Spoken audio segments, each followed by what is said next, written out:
Мынау міне Астананың моргы, санэпидемиясы Астананың Нұр-Сұлтан қаласының. Кеше балам қайтыс болды. Соған бүгін өздері жерлейін деп жатыр. Коронавирус тапты, жоқ баладан. Баламыз ауырмаған коронавируспен. Сағат қазір Нұр-Сұлтан уақыты бойынша сағат 5. Бұл кісілер қазір жерлейін деп жатыр. Имам шақырады, қазір бейіттің басына барамыз.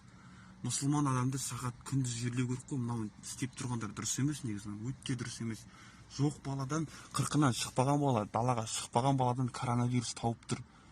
Баланы скрывать етпе дедім, скрывать етіп тастады.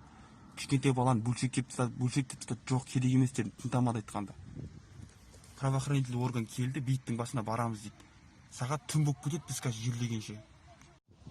Брат, уже почти время 6. Мы до сих пор ждем, не знаю, кого ждем. Начальство ждет, говорят, вот морг, санэпидемия вот это вот. Вон там машины стоят. Не знаем, кого ждем, но ждем здесь руководство, прикинь.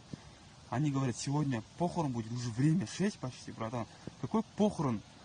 Мы же мусульмане, қазақпыз ғой, таңертең ерте көму керек, обедке дейін күн батқанша көму керек. Сейчас у людей ифтар, а мы там, у нас похороны, это вообще обидно, ужас это, братан. Вот посмотрите, ребята, все стоит, ждет.